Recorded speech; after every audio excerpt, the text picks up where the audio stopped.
இடையில நம்முடைய எக்ஸ்பர்ட்ஸ் இருக்கிறாங்க.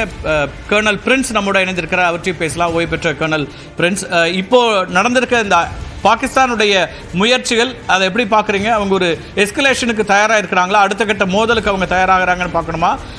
ஆனால் அதுக்கு முன்னாடியே நாம் தெளிவாக சொல்லியிருக்கிறோம், எந்த விதமான அடுத்த கட்ட நடவடிக்கை என்றாலும் அது பாகிஸ்தான் கையில் தான் இருக்குது அப்படின்னு சொல்லியிருக்கிறோம். இப்போது இந்த ஜம்மு, அதே போல் ஸ்ரீநகர், ஜெய்சல்மார் அப்படிங்கிற 3 இடங்கள் உறுதியாக தாக்குதல முயற்சியில் அவங்க ஈடுபட்டிருக்காங்கன்னு தெரியுது. நீங்க எப்படி பாக்குறீங்க கர்னல்? நீங்க கரெக்டா சொன்னீங்க. வெறும் முயற்சி தான் பண்ண முடியும் அவங்கனால. இது பட் நேச்சுரல். நம்ம முதன்மைத்து பண்ணும்போது அவங்க ஒவ்வொரு நாளும் ஏதாவது அவங்களோட ஃபேஸ் சேவிங்காக அவங்க பண்ணிட்டு இருக்கணும். இன்னைக்கு நம்மளுக்கு ஒரு பெரிய சக்சஸ் ஆச்சு. நம்ம F-16 டவுன் பண்ணிருக்கோம்னு ஒரு மெசேஜ் வந்துட்டு இருக்கு. இன்னும் உறுதி ஆகல.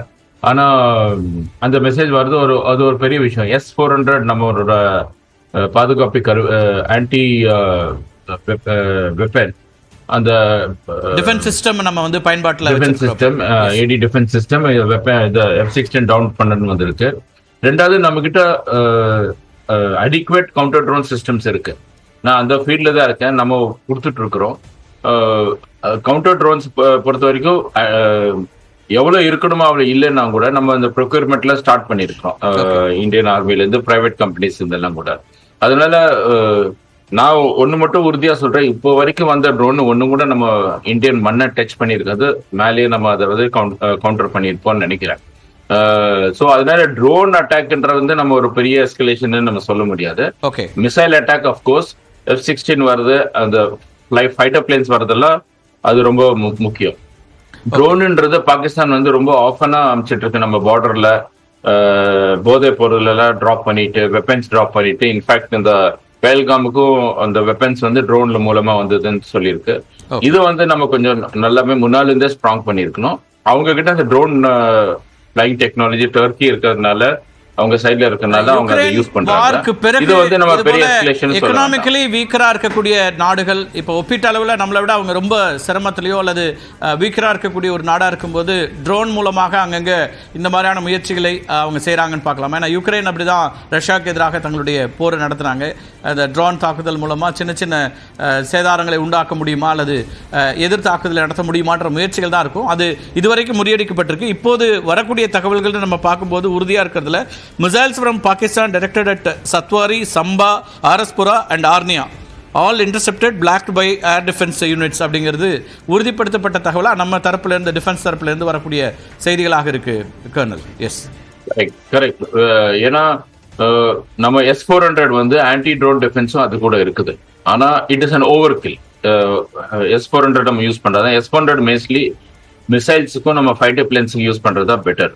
நீங்க சொன்ன மாதிரி நீங்க சத்வாரி எல்லாம் ஜம்முவோட கண்டோன்மெண்ட் ஹோல் ஏரியாவை வந்து அது கார்டு பண்ணிட்டு இருக்கு S-400. ஸோ அதனால மிசைலோ ஃபைட்டர் பிளேன் வந்தாதான் நம்ம கொஞ்சம் கேர்ஃபுல்லா இருக்கணும். ட்ரோன்ஸ் வரதை பத்தி நம்ம அவ்வளோ ஒன்றும் அக்கறைப்பட வேண்டாம். அது வந்தாலும் அவ்வளோ பெரிய எஃபெக்ட், ஒரு பாம் நேற்று நம்ம போட்ட பாம், நேற்று நம்ம போட்ட பாம் மாதிரி அவ்வளோ பெரிய எஃபெக்ட்ல வந்து அவ்வளோ பெரிய பேலோடு வந்து அதை கேரி பண்ண முடியாது. அதனால ட்ரோனையும் நம்ம இன்டர்செப்ட் பண்றோம், இது பண்றோம். இது வரைக்கும் இந்தியன் மண்ணில் ஏதாவது டேமேஜ் இருக்குதான்ட்டு ஒரு தகவல் இல்லைன்னு நினைக்கிறேன். நீங்க பாருங்க, எதா இருந்தா இப்போ வரக்கூடிய செய்திகள்ல எக்ஸ்ப்ளோஷன்ஸ் அட் ஜம்மு ஏர்போர்ட் அப்படிங்கிற செய்தியும் வந்து கூட இருக்கு. அதே போல பிளாக் அவுட் ஆர்டர்ட் இன் பூஜ், குஜராத்தில் இருக்கக்கூடிய பூஜ் பகுதியிலையும் பிளாக் அவுட்கான உத்தரவாக இருக்கிறது. இதெல்லாமே முன்னெச்சரிக்கை நடவடிக்கைகள். அதே போல பாகிஸ்தானுடைய தாக்குதல் திட்டங்கள் அறிந்து நம்ம தரப்புலேருந்து எடுக்கப்படக்கூடிய எதிர் நடவடிக்கைகள் அப்படின்னு நம்ம பார்க்குறோம். பூஜ், சண்டிகர் எல்லையில் இருந்து தொலைவில் இருக்கக்கூடிய நகரங்களில் தாக்குதல் நடத்துவது குறித்து பாகிஸ்தான் ராணுவம் உளவுத்துறை ஆலோசிச்சிருக்கு. அதன் அடிப்படையில் எடுக்கக்கூடிய முடிவுகளாகவும் இருக்குது. இதெல்லாம் இப்போ நம்ம பார்த்துட்டு இருக்கிற வரக்கூடிய செய்திகளாகவும் இருக்குது கர்னல். இப்போ இந்த ஏரியாஸ் இவங்க வந்து டார்கெட் பண்ணக்கூடிய ஏரியாக்கள், அது ஜம்முவாக இருக்கலாம், ஸ்ரீநகராக இருக்கலாம், ஜெய்சல்மார், அதே போல் பூஜ் பகுதி, இதெல்லாம் வந்து ஒரு பார்டர் ஸ்டேட்ஸ் அல்லது இந்த பகுதிகளில் நடத்தப்படலாம்ங்கிற எதிர்பார்ப்போடும் நாம் அதுக்கு தயாராக தானே இருப்போம். இதை எப்படி பார்க்குறீங்க? இதுக்கு முன்னாடி இந்த அனுபவங்கள் இருந்தோம். எஸ், கண்டிப்பா. நீங்க வந்து ஒரு பஞ்சாப் ஸ்டேட் சொல்றீங்க, அப்படியே கீழே ராஜஸ்தான் வரைக்கும் நீங்க பிளாக் அவுட்னு சொல்றீங்க. அங்கேயும் கூட அவங்க பிளாக் அவுட் ஆர்டர் பண்ணிருப்பாங்க. ஆனா அவங்க கிட்ட அவ்வளவு ஃபோர்ஸஸ் இல்ல. மல்டி ட்ரோன் வார் பண்றதுக்கு அவங்களுக்கு அந்த ஃபோர்ஸ் இல்ல. ஒரே இடத்துல தான் அவங்க பண்ணிட்டு இருக்காங்க. ஆனா ஒரு பிளேன் இந்த பக்கம் வந்து அது பண்றதுக்கு எல்லாம் சான்சஸ் இருக்கு. அதனால blackout orders and counter down measures அமிர்தசரஸ்லயும் பிளாக் அவுட் ஆர்டர் கொடுத்திருக்காங்க. இப்போ அமிர்தசரஸ் எப்பவுமே ஒரு டார்கெட்ல இருக்கக்கூடியதா இருக்கும். அதனால முன்னெச்சரிக்கை நடவடிக்கைகளா இருக்கலாம். அங்கே எல்லாமே இப்போ வந்து நம்ம ஒரு பிளாக் அவுட் ஆர்டர்ஸ் அப்படிங்கிறது இருக்கு வரக்கூடிய செய்திகள். எஸ், கண்டிப்பா அம்ரிஸ்டர் ஜம்மு எல்லாம் ஹெவி ஏன்னா ரொம்ப பக்கத்துல இருக்கு. அம்ரிஸ்டர்ல தான் அட்டாரி ஓகா பார்டர்ல இருக்குது. அம்ரிஸ்டர் எப்பொழுதுமே அது ஒரு டேஞ்சரஸ் ஜோன்ல தான் இருக்கும், ஏன்னா ப்ராக்சிமிட்டி இருக்கிறதுனால. ரைட் ஃப்ரம் அம்ரிஸ்டர் ஜலந்தர் கொஞ்சம் இன்டீரியர், அப்புறம் ஜம்மு அந்த பார்டர் எல்லாம் அப்படியே மேல போனாங்கன்னா பூஞ்ச், ரஜோரி, மேண்டர்லாம் வரும். ஆனா அந்த இடத்துல வந்து சிவில் பாப்புலேஷன் கம்மியா இருக்கிறதுனால அங்க போடாம now they are trying to attack Indian cities அந்த மாதிரி தெரியுது. அந்த அட்டாக்ன்றது வெறும் ட்ரோன் தான் அனுப்புறாங்க. ட்ரோன் கொஞ்சம் இன்டீரியரா அனுப்புறாங்க, அது நம்ம ஹேண்டில் பண்றோம். அவ்வளவு ஒன்றும் நம்ம பீதி அடைய வேண்டாம்னு எனக்கு தோணும். இல்லை, நமக்கு நீங்கள் சொல்கிற மாதிரி அது வந்து முயற்சிகளில் தான் இருக்கிறாங்க. அவங்க தரப்புலேருந்து அதுக்கான எதிர்வினை அப்படிங்கிற மாதிரியான ஒரு முயற்சி இருக்கலாம். ஏன்னா நம்மளுடைய 9 முகாம்களை தாக்கி அழிச்சிருக்கிறோம். அதே போல் லாகூரில் அவங்களுடைய வான்வழி அந்த சிஸ்டமை வந்து நம்ம வந்து கொலாப்ஸ் பண்ணியிருக்கிறோம். அவங்களுடைய ஏர் டிஃபென்ஸ் சிஸ்டம் இன்றைக்கி வந்து முறியடிக்கப்பட்டிருக்கிறது. அப்படிங்கும்போது அதற்கான சில எதிர்வினைகளாக இதை பார்க்கலாம். அப்படின்னாலும் தரைவழி தாக்குதல் முயற்சிகளும் நடக்குது அப்படிங்கிற செய்திகள் இப்போ வந்துட்டுருக்கு. கர்னல், தரைவழியாக அவங்களுக்கு என்ன வாய்ப்புகள் இருக்குது, அதில் அவங்களால சக்சீட் பண்ண முடியுமா, அது எப்படி இருக்குன்னு பார்க்குறீங்க? ஏர் அட்டாக்கை தாண்டி அவங்க தரைவழியான சில முயற்சிகள் நடப்பதாகவும் இப்போ வரக்கூடிய செய்திகள் வருது. தரைவழியில அவங்க வந்து ஒரு கம்பேரிஷன் இல்லை, நம்ம கூட இருக்க முடியாது கம்பேரிஷன். தரைவழி வருதுன்றது ஒரு சர்ப்ரைஸ் தான். அது இவ்வளவு சீக்கிரமா ஃபர்ஸ்ட் ஒரு வார் தொடங்கும் போது ஃபர்ஸ்ட் சைபர் அட்டாக்ஸ் இருக்கும், சைக்காலஜிக்கல் வார்ஃபேர், இந்த பேம்ப்ளெட்ஸ் போடுறது, இந்த மாதிரி நியூஸ் சொல்றது, நாங்க உங்களுக்கு இதை பண்ணிடுவோம் அதை பண்ணிடுவோம், இதெல்லாம் ஃபேசஸ் ஆஃப் வார். ஃபர்ஸ்ட் இதெல்லாம் தொடங்கிட்டு அப்புறம் ஏர் அட்டாக்ஸ் இருக்கும். இப்போ இந்த ட்ரோன்னு புதுசா வந்ததுனால ட்ரோன் வார்ஃபேர் இருக்கும். இவ்வளவு சீக்கிரமா அவங்க தரைப்படையை வந்து ஊடுருவ பண்ண மாட்டாங்க. ஏன்னா தரைப்படைன்றது இட்ஸ் பாடிஸ் ஆன் கிரவுண்ட். இப்ப நம்ம பிணை கைதிகள் கைப்பற்ற சான்சஸ்லாம் இருக்கு. ஆனா இதுல வந்து வெறும் ட்ரோனும் மிசைல் தான் கைப்பற்றுவோம். அதனால தரைப்படையில அவங்க பண்றது அது. இணைப்புல இருங்க கர்னல், பேசலாம். சுசித்ரா இணைப்புல இருக்காங்க, அவங்கள்ட்ட பேசலாம். கூடுதல் தகவல் தற்போது என்ன நடந்துட்டு இருக்கு, எங்கெங்கெல்லாம் இந்த முயற்சிகள் எடுக்கிறாங்க, நாம எதிர் நடவடிக்கைகள் என்னெல்லாம் நடக்குது, சுசித்ரா அப்டேட் பண்ணுங்க. எஸ்,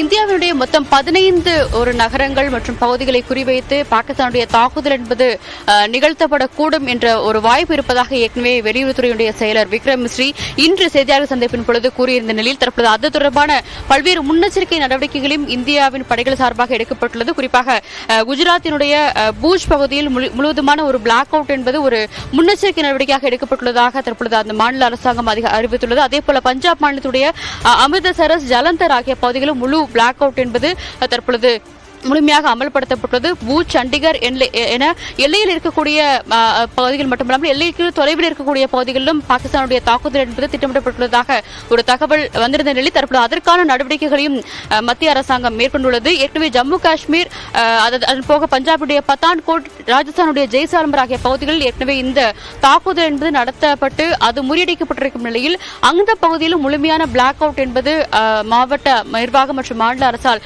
மேற்கொள்ளப்பட்டுள்ளது. பொதுமக்கள் அந்த ஒரு ஏர் ரைட் சைரன் அதையும் அவர்கள் அங்கு நிகழ்த்தி பொதுமக்கள் எச்சரிக்கையாக இருக்கும்படியும் பத்திரமாக வெளியே செல்ல வேண்டாம் என்ற ஒரு அறிவுறுத்தலும் தற்பொழுது வழங்கப்பட்டு வருவது மிக முக்கியமாக பார்க்கப்படுகிறது.